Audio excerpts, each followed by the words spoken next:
இந்த ஜும்மாவுடைய நன்னாளிலே இங்கே வந்து அமர்ந்திருக்கிற வரவிருக்கிற நம் அனைவரின் மீதும் என்றென்றும் நிலவட்டுமாக. ஆமீன். அல்ஹம்துலில்லாஹ். கணியத்துக்குரிய ஜமாத்தார்களே, அல்லாஹ் நல்லடியார்களே, இந்த உலகத்தில் வாழ்கின்ற முஃமின்கள், முஸ்லிம்கள் நாம் செய்கின்ற எல்லா நன்மை தீமைகளுக்கும்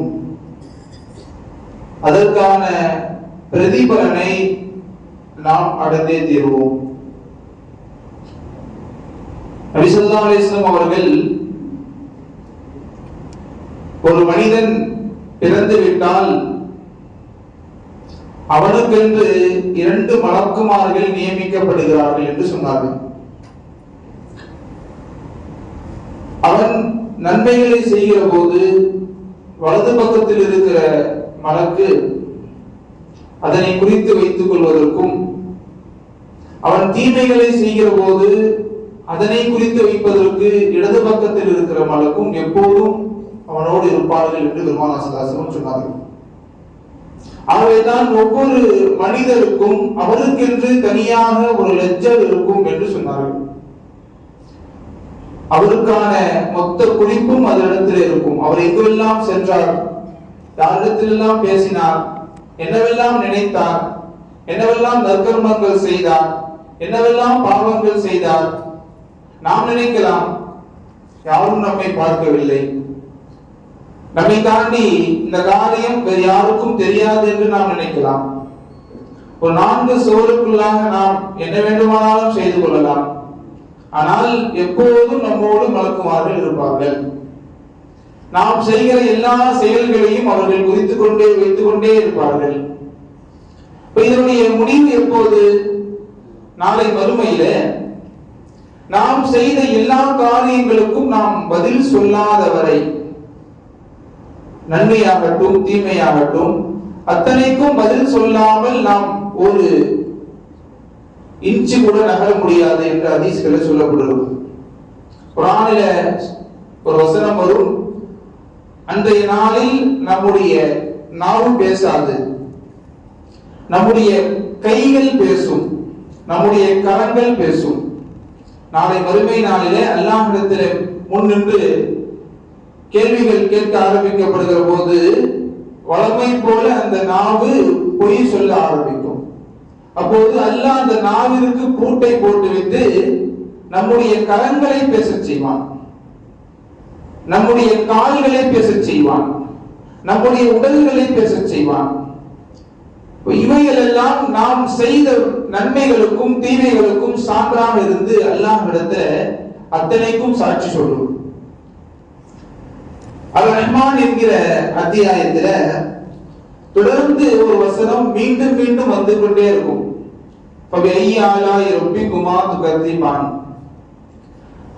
அந்த அத்தியாயம் முழுக்க அல்லாஹ் அவனுடைய நிஅமத்துகளை சொல்லிக் கொண்டே வருவான். நான் கொடுத்த நிஅமத்துகளில் நீங்கள் எதை பொய்ப்படுத்துவீர்கள் என்று கேட்டுக்கொண்டே வருவான். மனிதனுக்கு நாம் எதை செய்திருக்கிறோம், வானத்தை படைத்தோம், பூமியை படைத்தோம் என்றெல்லாம் தொடர்ந்து வந்து கொண்டே இருக்கும். இடையில் இந்த ஆயத்தும் வரும். இவைகளில் இந்த இரண்டில் 2 விஷயமா அல்லாஹ் சொல்லிட்டு வருவான். வானம் பூமி, பகல் இரவு, இந்த 2கள்ல நீங்க எதை பொய்ப்படுத்துவீர்கள் என்று அல்லாஹ் கேட்டுக்கொண்டே வருவான். அப்படி கேட்டுக்கொண்டே வருகிற இடத்துல அல் ஜஸாவுல் இஹ்சான் இல்லல் இஹ்சான் என்கிற வசனம் வரும். அல் ஜஸாவுல் இஹ்சான் இல்லல் இஹ்சான் என்றால் என்ன பொருள்? ஒரு நன்மைக்கு இன்னொரு நன்மைதான் கூலி என்று பொருள். ஒரு நன்மை செய்தால் அதற்கான கூலி இன்னொரு நன்மை என்று பொருள். முஃபஸ்ஸிரீன்கள் இதற்கு பல்வேறு விளக்கங்களை எழுதி வைத்திருக்கிறார்கள். ஒரு நன்மைக்கு கூலி இன்னொரு நன்மை என்றால் என்ன? பொதுவாக அல்லாஹ் ஒரு பாணியை கையாளுவான். உலகத்துல நாம் செய்கின்ற நன்மைகளுக்கு அல்லாஹ் அதே கூலியை திருப்பி தருவான். எப்படி திருப்பி தருவான்னு சொன்னா, நாம என்ன செஞ்சோமோ அதையே நமக்கு திருப்பி கிடைப்பது. உதாரணத்துக்கு 11 ஹதீஸ்கள் இருக்கிறது. ஒரு சாம்பிளுக்கு 2-3 ஹதீஸ்கள். பெருமானார் ஸல்லல்லாஹு அலைஹி வஸல்லம் சொன்னார்கள், யாராவது சிரமத்தில் இருப்பவர்களுக்கு உதவி செய்தால் அல்லாஹ் அவர் சிரமத்தில் இருக்கும் போது அவன் உதவி செய்வான் என்கிற ஒரு ஹதீஸ். அதே போன்று யாராவது கடன் கொடுத்தவர் கடன் வாங்கியவர்களுக்கு கொஞ்சம் இலகுபடுத்தி கொடுத்தால், கடன் வாங்கிட்டாரு, கடன் கொடுக்க முடியல, கொஞ்சம் டைம் கேட்கிறாரு, ஒரு வாரமோ அல்லது ஒரு மாதமோ, அதனை இலகுபடுத்தி கொடுத்தால் அவருடைய காரியங்களை அல்லாஹ் மறுமையில் இலகுபடுத்தி கொடுப்பான். இப்படி ஒரு ஹதீஸ் இருக்கிறது. அடுத்த ஒரு ஹதீஸ் பெருமானார் ஸல்லல்லாஹு அலைஹி வஸல்லம் சொன்னாங்க, உலகத்தில் யாராவது ஒருவருடைய சகோதரருடைய, ஒரு முஃமினுடைய, ஒரு முஸ்லிமுடைய குறையை மறைத்தால் அல்லாஹ் அவனுடைய குறையை மறுமை நாளில் எல்லோருக்கும் மத்தியிலும் வைத்து மறைத்து வைப்பான். இப்படி ஒரு ஹதீஸ் இருக்கிறது. இப்படியான இதே பாணியில 100க்கும் மேலான ஹதீஸ்கள் நீங்க செஞ்சீங்கன்னா அல்லாஹ் உங்களுக்கு அதையே செய்வான். அதுதான் பெருமக்கள் முஃபஸ்ஸிரீன்கள் எழுதுவார்கள், அல் ஜஸாவுல் இஹ்சானி இல்லல் இஹ்சான் என்பதற்கான பொருள் இதுதான். நாம் செய்கின்ற நன்மைக்கு கூலி அதே போன்ற ஒரு நன்மையை அல்லாஹ் கொடுப்பான். பல்வேறு உதாரணங்களை நாம் பார்க்க முடியும். தமிழ்ல சொல்லுவாங்க, முற்பகல் செய்யின் பிற்பகல் விளையும் என்று சொல்லுவார்கள். எப்படி நன்மைக்கு அதே போன்ற ஒரு கூலியோ, அதே போன்று ஒரு தீமையை செய்கிற போதும் அதே போன்ற ஒரு கூலி என்பதல்ல, தண்டனையை அல்லாஹ் கொடுப்பான். நாம் என்ன செஞ்சோமோ அதே மாதிரியான தண்டனையை அல்லாஹ் கொடுப்பான். நபி இப்ராஹிம் அலைஹிஸ்ஸலாம் அவர்கள், ரசூலுல்லாஹி ஸல்லல்லாஹு அலைஹி வஸல்லம் அவர்கள் மிஅராஜுக்கு சென்று வந்துவிட்டு அது குறித்த விஷயங்களை சஹாபிகளுக்கு எடுத்து சொல்றாங்க. நான் இந்த வானத்தில் இந்த நபியை பார்த்தேன், நபி மூசா நபியை பார்த்தேன், இப்படி வரிசையாக சொல்லிக் கொண்டே வருகிறார்கள். நபி இப்ராஹிம் அலைஹிஸ்ஸலாம் அவர்களை பார்த்ததை சொல்லும் போது மட்டும் கொஞ்சம் விவரித்து சொல்கிறார்கள். பார்த்தேன் மட்டும் சொல்லிவிடாமல், நபி இப்ராஹிம் அலைஹிஸ்ஸலாம் அவர்களை பார்த்தேன், எல்லா நபிமார்களை போன்று அவர்களும் என்னை வரவேற்று காத்து கொண்டிருந்தார்கள். ஆனால் அவர்கள் மஸ்ஜித் மக்மூரில் சாய்ந்த வண்ணமாக அமர்ந்திருந்தார்கள் என்பதை பெருமானார் ஸல்லல்லாஹு அலைஹி வஸல்லம் அவர்கள் கோடிட்டு காட்டுவாங்க. மஸ்ஜித் மக்மூர் என்றால் என்ன? இங்கே உலகத்தில் மனிதர்கள் தொழுவதற்கு ஒரு பள்ளிவாசல் இருப்பதை போன்று வானத்துல மலக்குமார்கள் தொழுவதற்கு ஒரு பள்ளிவாசல் இருக்கும். அந்த பள்ளிவாசலுடைய பெயர் மஸ்ஜித் மக்மூர். அந்த அடிப்படையில் தான் இன்றைக்கு பல பள்ளிவாசலுக்கு மஸ்ஜித் மக்மூர் என்று பெயர் வைக்கிறார்கள். இந்த மஸ்ஜித் மக்மூர் என்பது வானத்தில் இருக்கும் கஅபத்துல்லாஹ்வுக்கு நேராக இருக்கும். அங்கே பாங்கு சொல்லப்படுவதில்லை, இகாமத்து கிடையாது, தொழுகை நடந்து கொண்டே இருக்கும், மலக்குமார்கள் தொழுவதற்கான ஒரு இடம். நபி ஸல்லல்லாஹு அலைஹி வஸல்லம் அவர்கள், நபி இப்ராஹிம் அலைஹிஸ்ஸலாம் அவர்கள் அங்கே சாய்ந்து கொண்டிருந்தார்கள் என்று சொன்னாங்க. பொதுவாக உலகத்துல எல்லா பள்ளிவாசல்களுமே கியாமத் நாள்ல உயர்த்தப்படும் என்பது ஒரு நபி மொழி. காரணம் என்னன்னு சொன்னா, இந்த பள்ளிவாசல் என்பது மனிதர்களுக்கு சொந்தமானது அல்ல. எப்போது மனிதர்களே சேர்ந்து பணம் போட்டு ஒரு பள்ளிவாசலை கட்டினாலும் கூட அதனை வக்ஃப் செய்தால்தான் தொழுக முடியும். வக்ஃப் என்று வந்து விட்டால் அல்லாஹ்வுக்கான சொத்து. பள்ளிவாசல், எல்லா பள்ளிவாசலுமே எங்கெல்லாம் ஜமாத் நடக்கிறதோ, எங்கெல்லாம் தொழுகை நடக்கிறதோ அத்தனை பள்ளிவாசலும் அல்லாஹ்விற்கு மட்டும்தான் சொந்தம். இப்ப தொழுகை வருகிற எல்லோரும் நாம் அல்லாஹ்வுடைய விருந்தாளிகள், அவ்வளவுதான். யாரும் பள்ளிவாசலை என்னுடைய பள்ளி என்று சொந்தம் கொண்டாட முடியாது. யாராவது பள்ளிவாசலுக்கு ஏதாவது செய்யணும்னு நினைக்கிறாங்கன்னா செய்யலாம். ஆனால் நான் இதை செய்திருக்கிறேன் என்பதனால் இந்த பள்ளியில் இந்த இடம் எனக்கு சொந்தம் என்று அவர் சொல்ல முடியாது. பள்ளிவாசலுக்கு ஏதாவது ஒரு பொருளை வாங்கி கொடுக்கலாம், ஆனால் அது நான் வாங்கி கொடுத்தேன், அதனால் நான் தான் பயன்படுத்துவேன் என்று அவரால் சொல்ல முடியாது. ஏன்னு சொன்னா, ஒரு பொருளை அவர் வாங்கி கொடுக்கிற போது வக்ஃபுடைய நியத்தில் தான் கொடுக்கணும். அப்படி வக்ஃபுடைய நியத்தில் கொடுத்தால்தான் பள்ளிவாசலுக்கு தொழுகைக்கு வரவர்கள் அதை பயன்படுத்தவே முடியும். இப்படியாக பள்ளிவாசல் என்பது முழுக்க முழுக்க அல்லாஹ்விற்கு மட்டுமே சொந்தம். அதை பேணி பாதுகாப்பது நம்ம மீது கடமையாக இருக்குது. பள்ளிவாசலை சுத்தத்தோடு வைத்துக் கொள்வது, பள்ளிவாசலில் பேண வேண்டிய ஒழுக்கங்களை பேணுவது, இவைகள் எல்லாம் நம்மின் கடமையாக இருக்கிறது. பள்ளிவாசல்ல நகத்தை பிச்சு போடுறது மிகப்பெரிய ஒரு பாவம். இது நம்முடைய உடலில் இருந்து ஏதாவது ஒரு முடியோ நகமோ உடலில் இருக்கிற வரைக்கும் எல்லாம் சுத்தமா இருக்கலாம். நம்முடைய ரத்தமாக இருக்கட்டும், முடியாக இருக்கட்டும், நகமாக இருக்கட்டும், நம்முடைய உடலில் இருந்து அது நீங்கிவிட்டால் அது அசுத்தம். அப்படி அசுத்தமான பொருளை நம்முடைய கையால் பிச்சு பள்ளிவாசல்ல போட்டா பள்ளிவாசலை அசுத்தப்படுத்தியவர் என்கிற பட்டியலில் அவர் வந்து விடுவார். சமீபத்தில் நம்முடைய பள்ளிவாசல்ல நகங்கள் அதிகமாக கிடக்குதுன்னு சொல்லி ஒரு சகோதரர் எடுத்து கொண்டு போய் வெளியே அப்புறப்படுத்தினார். இதனை அப்புறப்படுத்துவதற்காக வேண்டி அல்லாஹ் மிகப்பெரிய கூலி அவருக்கு கொடுப்பான். அதே சமயத்தில் இன்னொரு விஷயத்தையும் நாம் யோசிக்கணும். இதை யாரு செய்தார்களோ அவர்கள் அல்லாஹ்விடத்துல பாவ மன்னிப்பை பெறணும். மிகப்பெரிய பாவம் இது. சாதாரணமாக நினைக்கிறாங்க. நம்ம ஏதாவது யோசிச்சுட்டு நம்முடைய நகத்தை பிச்சு போட்டுருவோம், ஏதாவது பண்ணிக்கிட்டே ஒரு அசுத்தத்தை போட்டுட்டு போயிடுவோம். இது அல்லாஹ்வுடைய பள்ளி. பள்ளிவாசலை சுத்தமாக வைத்திருக்கிற கடமை நம்ம எல்லோருக்குமே உண்டு. இது பைத்துல் மால். அதே போன்று பள்ளிவாசலுடைய கழிவறையும் சரி, சுத்தம் ஈமானில் பாதி என்பார்கள் பெருமானார் ஸல்லல்லாஹு அலைஹி வஸல்லம் சொன்னாங்க. அதனால தான் முதல்ல ஃபிக்ஹுடைய சட்ட கிதாபுகளை நாம் எடுத்து பார்த்தோம்னு சொன்னா தஹாரத் என்கிற பாடம் முதல்ல அதுதான் வரும். அதுக்கப்புறம் தான் மற்ற பாடங்கள் எல்லாம். ஏன்னு சொன்னா சுத்தம் இல்லைன்னா தொழுகையே இல்லை, சுத்தம் இல்லைன்னா எந்த அமலுமே இல்லை. அதனால்தான் பாடத்துல முதல் பாடமா ஹதீஸ்களிலும் சரி ஃபிக்ஹுடைய கிதாபுகளிலும் சரி முதல் பாடமா பாபு தஹாரத்னு வச்சிருப்பாங்க, சுத்தத்தினுடைய பாடம். அந்த சுத்தம் இல்லைன்னு சொன்னா பள்ளிவாசல்ல எந்த அமலும் நாம் செய்ய முடியாது.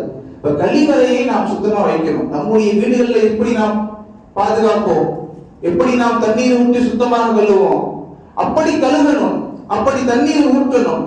இதெல்லாம் பொதுவான பள்ளிவாசல், பொதுவான கழிவறை என்பதனால் பொதுவான தண்ணியை மட்டும் கொஞ்சமா ஊத்திட்டு அப்படியே போனால் அது அசுத்தமாக மாறுகிறது. அடுத்தவர் வந்து அதை பயன்படுத்துகிற போது முகம் சுளிக்கிற அளவுக்கு அந்த நேரத்தில் ஆகி போகிறது. தொடர்ந்து அதற்குண்டான வேலைகளை செய்வதற்கு ஆட்கள் இருந்தாலும் கூட அத்தனை பேர் மேலும் இது கடமை. பள்ளிவாசலை சுத்தமாக வைப்பது முஅத்தினுக்கு மட்டும் கடமை அல்ல, அவருக்கு மட்டும் அது வேலை அல்ல, எல்லோரும் செய்ய வேண்டும். தொடர்ந்து பள்ளிவாசலை சுத்தப்படுத்துகிற வேலையை நாம் கையில் எடுக்கணும். கனிமானது சொல்ல வந்த விஷயம் என்னன்னு சொன்னா, இப்ராஹிம் அலைஹிஸ்ஸலாம் அவர்கள் மஸ்ஜிதே மஅமூரில அமர்ந்து இருக்கிறாங்க. ரசூலுல்லாஹை மஸ்ஜிதிலே மஅமூர் சாய்ந்த வண்ணமாக அமர்ந்து கொண்டு வரவேற்கிறார்கள். பெருமானார் ஸல்லல்லாஹு அலைஹி அவர்கள் சஹாபாக்கள் விளக்கம் கேட்கிறாங்க. அதற்கு பெருமானார் ஸல்லல்லாஹு அலைஹி சொன்ன விளக்கம் என்ன தெரியுமா? பெருமானார் நபி இப்ராஹிம் அலைஹிஸ்ஸலாம் அவர்கள் தான் உலகத்தில் கஅபாவை கட்டினார்கள். செங்கலை எடுத்து வைத்து தங்களுடைய மகன் இஸ்மாயில் அலைஹிஸ்ஸலாமுடைய அவர்களையும் உதவிக்கு அழைத்துக் கொண்டு கஅபாவை உலகத்திற்கு அர்ப்பணம் செய்தார்கள். அதற்கு பின்னால் யா அல்லாஹ் இந்த கஅபாவை முதல் பள்ளிவாசலை முதல் ஆலயத்தை யா அல்லாஹ் என்னிடத்திலிருந்து ஏற்றுக்கொள்வாயாக என்று துஆ செய்தார்கள். பெருமானார் ஸல்லல்லாஹு அலைஹி வஸல்லம் சொன்னாங்க, கஅபத்துல்லாஹ் எப்படி கீழே இருக்கிறதோ அதை எப்படி அவர்கள் கட்டியதால் அவர்களுக்கு அல்லாஹ் மேலே வானத்துல சிறப்பை கொடுக்கிறார். அந்த சிறப்பு தான் கீழே உள்ள பள்ளிவாசலுக்கு கீழே உள்ள கஅபாவுக்கு நேராக இருக்கிற மஸ்ஜிதே மஅமூரில் அவர்கள் சாய்ந்த வண்ணமாக உட்கார்ந்திருந்தாங்க, அமர்ந்திருந்தாங்க என்பதை பெருமானார் ஸல்லல்லாஹு அலைஹி வஸல்லம் விளக்குறாங்க. அப்போ அவர்கள் செய்த நன்மைக்கு கூலி அதே நன்மை அல்லாஹ் கொடுக்கிறான். அல் ஜஸாஉல் இஹ்சானி இல்லல் இஹ்சான் என்பதற்கான விளக்கம் இதுதான். அதே போன்று நபி இப்ராஹிம் அலைஹிஸ்ஸலாம் அவர்களை நமூத் என்கிற மன்னன் நெருப்பு குண்டத்தில் எடுத்து வீசினான். நமக்கெல்லாம் இந்த வரலாறு தெரியும், முழுமையாக சொல்ல வேண்டிய அவசியம் இல்லை, சொல்ல வேண்டிய விஷயத்தை மட்டும் நாம் எடுத்துக்கொள்வோம். நெருப்பு குண்டத்தில் வீசும் போது அந்த நெருப்பு குண்டத்தை பற்றி நிறைய ஹதீஸ்களை விவரிச்சிருப்பாங்க. அந்த எந்த அளவுக்கு அதனுடைய நெருப்பினுடைய தாக்கம் இருந்தது என்றெல்லாம் விவரித்திருப்பார்கள். ஒரு சிட்டுக்குருவி அந்த நெருப்பு குண்டத்திற்கு மேலாக பறந்தால் அது பொசுக்கி உள்ளே விழுந்து விடும் என்ற அளவுக்கு எழுதுவார்கள். அந்த நெருப்பு குண்டத்துல இப்ராஹிம் அலைஹிஸ்ஸலாம் அவர்களை தூக்கி போடுவது, இதுதான் அந்த தண்டனை. இப்ராஹிம் அலைஹிஸ்ஸலாம் அவர்களை தூக்கி போடுவதற்காக வேண்டி வைத்திருக்கிறார்கள். அதனுடைய ஜுவாலை நெருப்பினுடைய உஷ்ணத்தின் காரணமாக இப்ராஹிம் அலைஹிஸ்ஸலாமுடைய ஆடை பொசுங்கி போகிறது, இல்லாமல் ஆகிறது. இப்ப நம்ம இப்ராஹிம் அலைஹிஸ்ஸலாம் அவர்கள் உரியானாக ஆடை இல்லாதவர்களாகத்தான் அங்கே நெருப்பு குண்டத்துக்குள்ளாக போறாங்க. பெருமானார் ஸல்லல்லாஹு அலைஹி வஸல்லம் அவர்கள் இதை சொல்லிவிட்டு சொன்னாங்க, அடுத்த வாக்கியத்துல வருது, அவ்வளவு மை யக்ஸா அலைஹி யௌமல் கியாமா இப்ராஹிம், நாளை மறுமை நாளில முதலாக ஆடை அணிவிக்கப்படுவது இப்ராஹிம் அலைஹிஸ்ஸலாம் அவர்களுக்கு தான் என்று சொன்னாங்க. நபி இப்ராஹிம் அலைஹிஸ்ஸலாம் அவர்கள் உலகத்தில் அவர்கள் செய்த ஒரு தியாகத்திற்கு அல்லாஹ் தருகிற கூலி அதே மாதிரியான கூலி. இதுதான் அல் ஜஸாஉல் இஹ்சானி இல்லல் இஹ்சான். மறுமை நாள்ல சூர் ஊதப்பட்டால் எல்லா மக்களும் எழுந்து வருவார்கள்.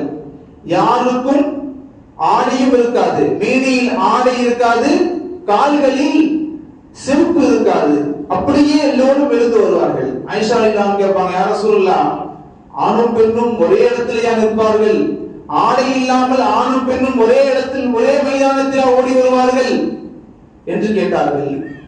ரசூலுல்லாஹி ஸல்லல்லாஹு அலைஹி வஸல்லம் சொன்னாங்க, அந்த நேரத்துல அவர்களுக்கு நம்முடைய நிலை என்னவாகும் என்பதை தவிர வேற எந்த கவலையும் இருக்காது. அப்படியான பரபரப்பான நேரம். அந்த நேரத்துல நம்முடைய நிலை என்னவாகும், சுவனத்திற்கு நாம போவோமா நரகத்திற்கு போவோமா என்கிற சிந்தனை மட்டும்தான் இருக்கும். அவருடைய உடலில் ஆடை இல்லை என்பது கூட அவருடைய சிந்தனைக்கு வராது. அப்படியான நிலைமையில தான் எல்லா மக்களும் இருப்பாங்க. அப்படி சூர் ஊதப்பட்டவுடன் எல்லா மக்களும் வந்த பிறகு நபி இப்ராஹிம் அலைஹிஸ்ஸலாம் அவர்களுக்கு தான் முதலில் ஆடை அணிவிக்கப்படும் என்று பெருமானார் ஸல்லல்லாஹு அலைஹி வஸல்லம் சொன்னார்கள். இப்போ ஒரு ஜஸாஉல் இஹ்சான் இல்லல் இஹ்சான், அவர்கள் செய்த ஒரு நன்மைக்கு, அவர்கள் செய்த ஒரு தியாகத்திற்கு அல்லாஹ் கொடுக்கிற கூலி அதே மாதிரியாக இருக்கும். சிறந்த ஆடையை முதலாவதாக அல்லாஹ் இப்ராஹிம் அலைஹிஸ்ஸலாம் அவர்களுக்கு அணிவிப்பான் என்பதை பெருமானார் ஸல்லல்லாஹு அலைஹி வஸல்லம் சொன்னார்கள். அதே போன்று நாளை மறுமை நாள்ல கௌசர் என்கிற நீர் தடாகம், இன்னஹா கைனாக்கல் கௌசர் என்று நாம் சூறாக்களை ஓதுவோம். இந்த நீர் தடாகத்தில் யாராவது தண்ணீர் அருந்திவிட்டால் அதற்கு பின்னால் அவருக்கு தாகமே எடுக்காது. நாளை மறுமை நாள்ல எல்லோருக்கும் கடுமையான தாகத்தில் இருப்பார்கள். அந்த நேரத்தில் தண்ணீரை தேடி எல்லோரும் அடைவார்கள். அங்கே பெருமானார் ஸல்லல்லாஹு அலைஹி வஸல்லம் அவர்கள் ஹவுலுல் கௌசர் என்கிற நீர் தடாகத்தில் நின்று தண்ணீர் போட்டி கொண்டு இருப்பார்கள். அந்த நேரத்துல எல்லா மக்களும் தண்ணீரை குடிப்பதற்காக வேண்டி வருகிற போது ஒரு தள்ளு முள்ளு ஏற்படும். எனக்கு வேணும், எனக்கு கிடைச்சிடணும்ங்கிற அந்த ஆர்வத்தில் எல்லோரும் முண்டி அடித்துக் கொள்வார்கள். பெருமானார் ஸல்லல்லாஹு அலைஹி வஸல்லம் சொன்னார்கள், அப்படி எல்லோரும் போட்டி போடுகிற போது, பொதுவாக உலகத்திலேயே நாம் பார்க்கிறோம், ஒரு பொருள் எப்போது டிமாண்ட் ஆகிறதோ அப்போது அந்த பொருளுக்காக வேண்டி மக்கள் என்ன செய்வாங்க, போட்டி போட்டுருவாங்க. ஒரே ஒரு அறிவிப்பு, மழை வந்துவிடும், எச்சரிக்கையாக இருங்கள் என்கிற ஒரே ஒரு சின்ன அறிவிப்பு தான். தொடர்ந்து அறிவிப்பு செஞ்சு கொண்டே வந்தாங்க. மக்கள் என்ன செஞ்சாங்க, காய்கறி கடைகள்ல எல்லா காய்கறியும் காலி, பழங்கள் காலி, பேக்கரியில எல்லாம் காலி. மக்கள் என்ன செஞ்சாங்கன்னா, இந்த பொருள் அத்தியாவசியம், கிடைக்காமல் போய்விடுமோ, மழை அதிகரித்து விட்டால் இது நமக்கு இல்லாமல் ஆகிவிடுமோ என்கிற அந்த எண்ணத்துல முன்கூட்டியே வாங்கி வைக்க ஆரம்பித்தார்கள். இதே மாதிரி தான் அங்கே தண்ணீர் காலியாகிடும். ஹவுலுல் கௌசர் என்கிற நீர் தடாகம் என்பது காலியாகாது, என்றாலும் நமக்கு கிடைக்காமல் போய்விடுமோ என்று அங்கே தள்ளு முள்ளு ஏற்படும். அங்கே எனக்கு எனக்கு என்கிற அந்த போட்டி உருவாகும். அப்போது பெருமானார் ஸல்லல்லாஹு அலைஹி வஸல்லம் சொன்னாங்க, அப்படி எல்லோரும் தள்ளு முள்ளு, யாருக்கு தண்ணீர் ஃபர்ஸ்ட் கிடைக்கணுங்கிற அந்த போட்டியில எல்லோரும் அடித்துக் கொள்வார்கள், எல்லோரும் போட்டி போட்டுக் கொள்வார்கள். அந்த சமயத்துல உலகத்தில் யார் பிறருக்கு தண்ணீர் புகட்டினார்களோ, தாகமாக இருப்பவருக்கு யார் தண்ணீர் புகட்டினாரோ அவருக்கு தான் முதல்ல இங்க தண்ணீர் கிடைக்கும் சொன்னாங்க. பெருமானார் ஸல்லல்லாஹு அலைஹி வஸல்லம் சொன்னாங்க, தண்ணீர் தானம் என்பதுதான் ஆகச்சிறந்த தானம் என்றார்கள். பொதுவாக பாலைவனங்கள்ல பெருமானார் ஸல்லல்லாஹு அலைஹி வஸல்லம் காலகட்டங்கள்ல தண்ணீர் என்பது ஒரு உயர்தரமான பொருளாகத்தான் இருந்தது. ஒரு நல்ல தண்ணீர்னு சொன்னா அதற்கான மதிப்பு இருக்கும். அந்த வெயில் நேரங்கள்ல பாலைவனத்துல யாராவது தண்ணீர் தானமா கொடுக்கிறதுங்கிறது ரொம்ப பெரிய விஷயம். அதனாலதான் பெருமானார் ஸல்லல்லாஹு அலைஹி வஸல்லம் சொன்னாங்க, தண்ணீர் தானம் கொடுப்பதுதான் ஆகச்சிறந்த தானம் சொன்னாங்க. சஅத் இப்னு அபீ வக்காஸ் ரலியல்லாஹு அன்ஹு அவர்கள் கேட்கிறாங்க, யா ரசூலுல்லாஹ், என்னுடைய தாய் மரணித்து விட்டார்கள், அவர்களுக்கு நான் நன்மையை சேர்க்கணும், ஏதாவது வழிவகை சொல்லுங்க என்று கேட்கிறாங்க. பெருமானார் ஸல்லல்லாஹு அலைஹி வஸல்லம் சொன்னாங்க, உங்களுடைய தாயினுடைய பெயரில் ஒரு கிணற்றை வெட்டி வையுங்கள். ஊருக்கு நடுவுல உங்க தாய் பேர்ல ஒரு கிணற்றை வெட்டுங்க. அந்த கிணற்றின் மூலமாக யாரெல்லாம் தண்ணீர் அருந்துகிறார்களோ அதனுடைய நன்மையெல்லாம் உங்களுடைய தாயாருக்கு போய் சேரும் சொன்னாங்க. அதன் அடிப்படையில அந்த நேரத்தில் பெருமானார் சொன்னாங்க தண்ணீர் என்பது சிறந்த தானம் என்று சொன்னாங்க. அப்படி தண்ணீர் வழங்குவர்களுக்கு நாளை மறுமை நாள்ல முதல் இடத்துல அவர்களுக்கு தான் ஆரம்பமாக தண்ணீர் புகட்டப்படும், ஹவுல் ஹவுதர் நீரை புகட்டப்படும் என்று சொன்னாங்க. இதுதான் அல் ஜஸாவுல் இஹ்சானி இல்லல் இஹ்சான், நாம் செய்த நன்மைக்கு அதே போன்ற ஒரு கூலி அல்லாஹ் தருவது. இப்படி நிறைய விஷயங்களை ஹதீஸ்களின் அடிப்படையில் சொல்லிக்கிட்டே போகலாம். நாம செய்கிற ஒரு விஷயம் அதற்கான கூலியை அல்லாஹ் தருவான். அது நாம் எண்ணி பார்க்க முடியாத அளவுக்கு பிரம்மாண்டமானதாக இருக்கும். நோன்பு நோக்குகிற நோன்பாளிகளுக்கு அல்லாஹ் ஒரு கூலியை தருவதாக சொல்லுவான். நாளை கியாமத் நாளிலே சுவனத்திலே பாபுர் ரையான் என்கிற அந்த வாசலில் நோன்பாளிகள் புகுவார்கள் என்று அர்த்தம். பாபுர் ரையான் என்று சொன்னால் தாகம் தீர்க்கிற வழி என்று பொருள். என்ன அர்த்தம்? உலகத்தில் நோன்பு நோற்பவர்கள் எல்லாம் தாகத்தில் வாடினார்கள், பசியில் வாடினார்கள். அதனால் சுவனத்தில் அவர்கள் உள்ளே புகுகிற அந்த சுவனத்தினுடைய வாசலின் பெயர் பாபுர் ரையான், தாகம் தீர்க்கக்கூடிய வாசல் என்று அல்லாஹ் பெயர் எடுத்திருக்கிறான். இப்படி உலகத்தில் மனிதர்கள் செய்கிற அந்த நன்மையை வைத்துத்தான் அல்லாஹ் அதனுடைய கூலியையும் நிர்ணயித்து வச்சிருப்பான். அதே போன்ற கூலியை அல்லாஹ் தருவான். அல்லாஹ்வுடைய பாணி அப்படி இருக்கிறது. அதே போன்று ஒருவர் பாவம் செய்கிற போது அவருடைய தண்டனையும் அதே பாணியில் இருக்கும். பெருமானார் ஸல்லல்லாஹு அலைஹி வஸல்லம் மிஅராஜுக்கு போனார்கள். அந்த சமயத்தில் ஒரு தண்டனையை பார்த்தார்கள். சிலர் செம்பினால் ஆன நகங்களை கொண்டு தங்களுடைய உடல்களையே அவர்கள் கீறி கொள்கிறார்கள். ஜிப்ரீல் அலைஹிஸ்ஸலாம் கேட்கிறாங்க, யார் இவர்கள்? தங்களுடைய உடம்பையே செம்பினான நகம் அப்படியே கீறி கொள்கிறார்கள், யாருன்னு கேட்கிறாங்க. ஜிப்ரீல் அலைஹிஸ்ஸலாம் சொன்னாங்க, இவர்கள் தான் உலகத்துல புறம்பேசி திரிந்தவர்கள். ஏன் அப்படி சொன்னாங்க? ஏன் அப்படியான தண்டனை? அல்லாஹ் குர்ஆன்ல சொல்லி இருக்கிறான், ஒரு சகோதரன் பற்றி புறம் பேசுவது என்பது அவருடைய மாமிசத்தை உண்பதை போல என்று அல்லாஹ் குர்ஆன்ல சொல்லி இருக்கிறான்.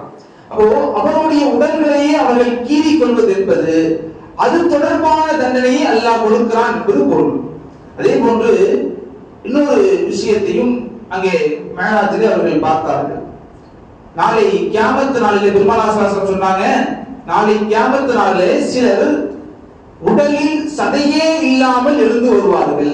அவர்கள் யார் தெரியுமா? உலகத்தில் தங்களுக்கு பொருளை தேவையான எல்லா விஷயங்களையும் வைத்துக் கொண்டு சம்பாதிக்க முடிகிற அந்த உடல் ஆரோக்கியத்தை வைத்துக் கொண்டு பிறரிடத்தில் யாசகம் கேட்பவர்கள் நாளை மறுமை நாள்ல எதுவுமே இல்லாத உடலாக, உடல்ல சதையே இல்லாமல் எலும்பு பூண்டாக வருவார்கள் சொன்னாங்க. உலகத்துல எல்லாத்தையும் வைத்துக் கொண்டு எதுவுமே இல்லைன்னு சொல்லி பிறரிடத்துல யாசகம் கேட்டு கேட்டு உண்பது என்பது பெருமானார் ஸல்லல்லாஹு அலைஹி வஸல்லம் அவர்கள் ஆகப்பெரிய பாவம் என்று சொன்னார்கள். எதுவுமே முடியாத பட்சத்தில் அது வேறு. அவரால் உடல் ஆரோக்கியம் இல்லை, சம்பாதிக்க முடியாது, வேறு வழி இல்லை என்கிற பட்சத்தில் யாசகம் கேட்டு அவர் உண்கிறார் என்றால் அது வேறு. அவரால் முடியும், அதிகமான சொத்துக்கள் வைத்திருக்கிறார், ஆனாலும் பிறரிடத்துல கேட்டு அதில் உண்பதில் அவருக்கு ஒரு மகிழ்ச்சி. அது அப்படியே ஒரு பழக்கத்துல சிலர் வைத்திருப்பாங்க. அப்படியானவர்களுக்கு தண்டனை தான். அவர்கள் மறுமையில வருகிற போது உடல்ல எந்த சதையுமே இருக்காது, எல்லோருக்கும் சதை இருக்கும், அவருக்கு மட்டும் இருக்காது என்று பெருமானார் ஸல்லல்லாஹு அலைஹி வஸல்லம் சொன்னார்கள்.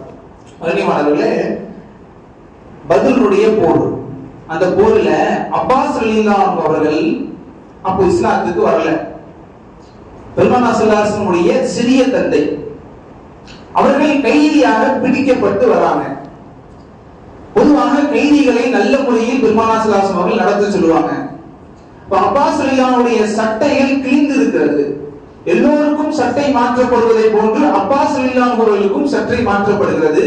ஆனால் யாருடைய சட்டையும் சரியான முறையில் அவர்களுக்கு பொருந்தல. கடைசியாக அப்துல்லா இப்னு உபை இப்னு சலூல் என்கிற முனாஃபிகினுடைய தலைவர், அவர் மதீனாவில் இருக்கிறார். அவனுடைய சட்டை தான் அப்பாஸ் ரலியல்லாஹு அன்ஹு அவர்களுக்கு சரியாக பொருந்தது. அதனை அணிவித்து விடுகிறார்கள். இப்ப காலம் கடக்கிறது. இந்த உபை இப்னு சலூல் என்பவன் மிகப்பெரிய ஒரு துரோகி, பெருமானார் ஸல்லல்லாஹு அலைஹி வஸல்லம் மிகப்பெரிய எதிரி. அவன் வாழும் காலமெல்லாம் முனாஃபிக்காகத்தான் வாழ்ந்தான், முனாஃபிக்கினுடைய தலைவனாக வாழ்ந்தான். ஆனால் அப்பாஸ் ரலியல்லாஹு அவர்களுக்கு தன்னுடைய சட்டையை கொடுத்திருக்கிறார். பொதுவாக பெருமானார் ஸல்லல்லாஹு அலைஹி வஸல்லம் அவர்கள் யாராவது உதவி செய்தார்கள் சொன்னா உடனே மறு உதவி செய்து விடுவார்கள். அப்படியான குணம் கொண்டவர்கள் பெருமானார் ஸல்லல்லாஹு அலைஹி அவர்கள். பிரதி உபகாரத்தை செய்து விடுவார்கள். ஆனால் இந்த உபய் இப்னு சலூல் என்கிற இந்த முனாஃபிக்கு அவன் அன்றைக்கு தன்னுடைய சிறிய தந்தைக்கு பிற்காலங்களில் அப்பாஸ் ரலியல்லாஹு அவர்கள் மிகப்பெரிய ஒரு சஹாபியாக ஆனார்கள். தன்னுடைய சிறிய தந்தைக்கு சட்டையை வழங்கினார். அதன் அடிப்படையில இந்த உபய் இப்னு சலூல் வஃபாத் ஆகிவிட்டான். உபய் இப்னு சலூலுடைய மகன் மிகப்பெரிய ஒரு சஹாபி தான். பெருமானார் ஸல்லல்லாஹு அலைஹி வஸல்லம் மிக நெருங்கிய தொடர்பில் இருக்கிற ஒரு சஹாபி. உபய் இப்னு சலூலுடைய மகன் பெருமானார் ஸல்லல்லாஹு அலைஹி வஸல்லம் இடத்துல வந்து, யா ரசூலுல்லாஹ், என்னுடைய தந்தை வாழும் காலமெல்லாம் முனாஃபிக்காக தான் வாழ்ந்தாரு, அவர் முனாஃபிக்கினுடைய தலைவராக இருந்தாரு, என்றாலும் கூட நீங்கள் அவருக்காக வேண்டி வந்து தொழுக வைக்கணும். யாரு கேட்கிறா? உபய் இப்னு சலூலுடைய மகன். அவர் ஒரு சஹாபி. ரசூலுல்லாஹ் இடத்துல கேட்கிறார். ரசூலுல்லாஹி ஸல்லல்லாஹு அலைஹி வஸல்லம் யோசிக்கிறாங்க, சஹாபிகள் எல்லாம் அதை வேண்டாம், அப்படி செய்ய வேண்டாம் என்று ஆலோசனை சொல்றாங்க. என்றாலும் பெருமானார் ஸல்லல்லாஹு அலைஹி அவர்கள் தொழுக வைப்பதற்கு சென்று விடுகிறார்கள். கட்டத்திற்கு மேல தொழுக வைப்பதற்கு நின்று விட்டார்கள். உமர் ரலியல்லாஹு அவர்கள் கையை பிடித்து பெருமானார் ஸல்லல்லாஹு அலைஹி அவர்களை பார்த்து சொல்றாங்க, இவன் முனாஃபிகீன்களுடைய தலைவன், ரசூலுல்லாஹ் நீங்க இவருக்கு தொழுக வைக்க போறீங்களா என்று உமர் ரலியல்லாஹு அவர்கள் கேட்கிறாங்க. ரசூலுல்லாஹ் கையை தட்டி விட்டுறாங்க. அதற்கு பின்னால அந்த சஹாபி உபய் இப்னு சலூலுடைய மகன் அந்த சஹாபி சொல்றாங்க, யா ரசூலுல்லாஹ், உங்களுடைய ஒரு சட்டையை கஃபனாக கொடுங்கள் என்று கேட்கிறான். பெருமானாருடைய சட்டையை வாங்குவது என்பது மிகப்பெரிய ஒரு விஷயம். அது பெருமானார் உடலில் பட்ட அந்த சட்டையை இவர்கள் தங்களுடைய தந்தைக்காக வேண்டி கேட்கிறார். பெருமானார் ஸல்லல்லாஹு அலைஹி வஸல்லம் ரெண்டுத்தையுமே செஞ்சு கொடுத்துருவாங்க. சட்டையையும் கொடுத்துருவாங்க, தொழுகையும் வச்சிருவாங்க. இதற்கு பின்னால பெருமானார் ஸல்லல்லாஹு அலைஹி வஸல்லம் விளக்கம் சொல்லுவாங்க. அந்த சட்டையை கொடுத்ததற்கான நோக்கம் என்னன்னு சொன்னா, பத்ர் அப்போதான் இந்த பழைய விஷயங்களை சொல்லி காட்டுறாங்க. பத்ருடைய சமயத்துல என்னுடைய சிறிய தந்தை சட்டை இல்லாமல் இருந்த போது இவன் தான் சட்டை கொடுத்து உதவி செய்தான். அதற்கான பிரதி உபகாரமாகத்தான் என்னுடைய சட்டையை நான் கொடுத்தேன்னு சொன்னாங்க. இரண்டாவது, தொழுக வச்சதுக்கான காரணத்தை சொன்னாங்க, இவன் முனாஃபிக்கினுடைய தலைவனாக மதீனாவில் இருக்கிறான், இவனுக்கு நான் தொழுக வைத்தேன்னு சொன்னா எல்லா முனாஃபிக்கீன்களும் மனம் திருந்தி விடுவார்கள் என்று பெருமானார் ஸல்லல்லாஹு அலைஹி வஸல்லம் சொன்னதை போன்றே மதீனாவிலே அதற்கு பின்னால் முனாஃபிக்கீன்கள் இல்லை என்று இமாம் பெருமக்கள் பதிவு செய்வார்கள். இப்போ ஹதீஸ்களிலும் கூட பெருமானார் ஸல்லல்லாஹு அலைஹி வஸல்லம் அவர்களும் கூட அல்லாஹ்வுடைய பாதையில் அப்படித்தான். ஒரு கூலியை, ஒரு நன்மையை செய்தால் அதே போன்ற ஒரு கூலியை அல்லாஹ் கொடுப்பான். பெருமானார் ஸல்லல்லாஹு அலைஹி வஸல்லம் அவர்களும் அதே போன்ற விஷயங்களை கையில் எடுத்திருக்கிறார்கள். இப்ப நாம செய்கின்ற நன்மைக்கான கூலியை வல்ல ரஹ்மான் நமக்கு தந்து அருள் புரிய வேண்டும். நாம நன்மைகளை செய்கிறோம், நாம் அதனோடு சேர்ந்து அல்லாஹ்விடத்தில் இதையும் சேர்த்து கேட்க வேண்டும். யா அல்லாஹ், நான் செய்த இபாதத்துகளை நீ ஏற்றுக்கொள்வாயான்னு கேட்கணும். ஏன்னா நம்ம தொழுகிறோம், தான தர்மங்கள் செய்கிறோம், இதுவெல்லாம் அல்லாஹ்விடத்தில் ஒப்புக்கொள்ளப்படுகிறதா என்று நம்மால் சொல்ல முடியுமா என்றால் இல்லை. இப்ப நாம அல்லாஹ்விடத்தில் என்ன கேட்கணும்னா, யா அல்லாஹ், என்னுடைய அமல்களை நீ ஏற்றுக்கொள், என்னுடைய தான தர்மங்களை ஏற்றுக்கொள், நான் கொடுக்கிற குர்பானியை ஏற்றுக்கொள், நாங்கள் செய்கிற உம்ராவை ஏற்றுக்கொள், ஹஜ்ஜை ஏற்றுக்கொள், நாங்கள் செய்கின்ற நன்மையான காரியங்களை ஏற்றுக்கொள், நாங்கள் ஓதுகிற திக்ருகளை ஏற்றுக்கொள் என்று அல்லாஹ்விடத்துல நாம செய்கிற அமலுக்கான கபூலியத்தை அல்லாஹ்விடத்துல கேட்டு பெற வேண்டும். வல்ல ரஹ்மான் அந்த நசீபை நமக்கு தருவானாக. வாழுகின்ற காலகட்டங்களிலே அல்லாஹ்வினுடைய ஷரியத்தினுடைய சட்டங்களை சரியான முறையில் பின்பற்றி நடக்கிற நசீபை நமக்கு தருவானாக. பெருமானார் ஸல்லல்லாஹு அலைஹி வஸல்லம் சுன்னத்துகளை சரியான முறையில் பின்பற்றி வாழ்கின்ற பெரும் பாக்கியத்தை வல்ல ரஹ்மான் நமக்கு தந்தல் புரிவானாக.